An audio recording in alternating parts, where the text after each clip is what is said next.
You're saying about the US. So obviously the US dollar is kind of the global currency, really.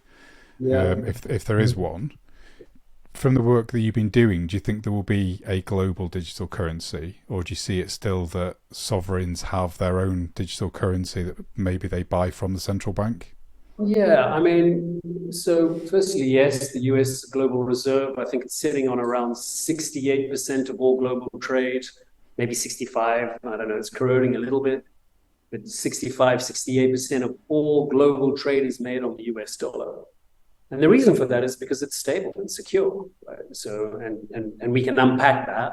Like, why is it stable? Well, because it's got a big military and it's got a stable government and all these things that go, okay, well, we trust that form of money. And it's readily available, I suppose. There are initiatives today that are looking at, what alternatives there could be to that. So, one of the projects, Enbridge is a multi-central bank issuance platform where multiple central banks are issuing into this network their own sovereign central bank digital money. And then that money can be used for trade. So then you can pick and choose.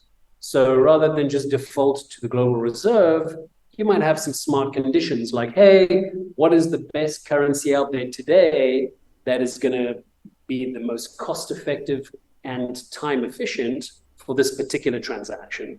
And then just give me that currency to fulfill this kind of payment, Mm. right? So smart money, smart payments, Yeah. right? So rather than, so maybe that's the way it goes, where you've got these networks of multi-issued central bank money, and then you've got smart contracts that then pick and choose depending on the conditions that you have, right? So that's fun to think about, so you Mm. don't just default to something.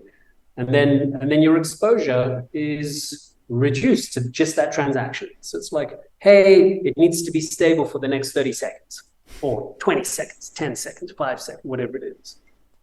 So Mm. yeah. So who knows where that goes, but certainly it's not lost in the US that, being the global reserve is important.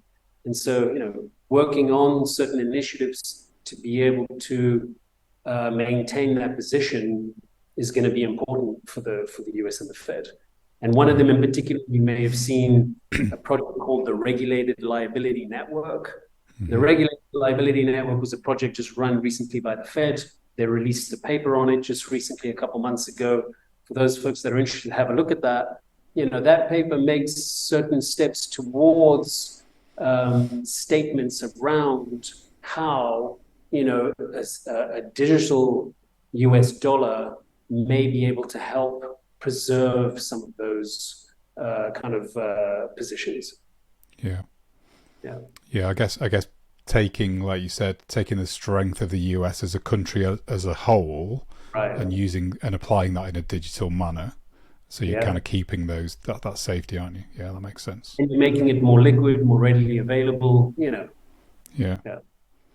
I would normally say to somebody 20 years, but if you think kind of 10 years in the future, what do you think the kind of the big difference is that people on the ground, normal humans, people outside Yeah. of tech maybe, what are Do you they going to know, see?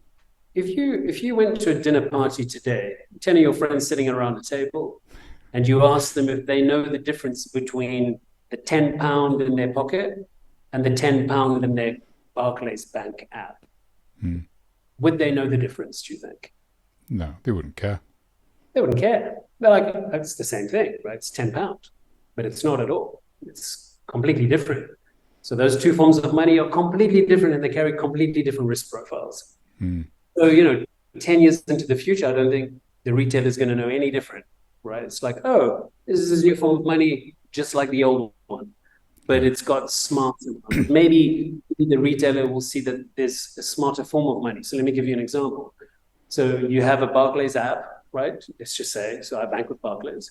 I wake up tomorrow and I open my app and it says, hey, we've got a welcome. There's a new account that's been opened for you called Central Bank Digital Currency, right? The CBDC. You're like, wow, what does it do? Well, you can tell it what to do. You can put conditions on it. Super smart, right? It kind of it's working for you whilst you're sleeping, right? You can add conditions to it and so on and so forth. And you're like, okay, cool. Well, that's really great. and then you fund that account. You just simply transfer from your savings account to this new account called smart money, and now you've got this new form of smart money. That's probably the impact that you'll see, Yeah. right? Under the covers, of course, you've just rewired kind of the entire financial market infrastructure with a new set of rails, right? And a whole bunch of new kind of emerging kind of tech, including AI, of course. So it's not just the blockchain, it's not just smart contracts, artificial intelligence, AI will also come into play. So yeah, I think the impact is you'll see smart forms of money. Money should become more liquid rather than lumpy.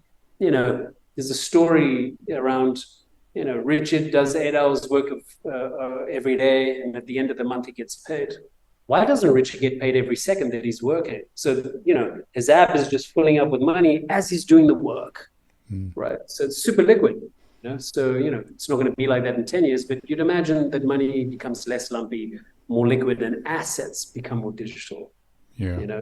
You can tokenize your car, and then you can flick me the token, and I can flick you some money, and then ta-da, all the paperwork and all those shenanigans are kind of settled for you.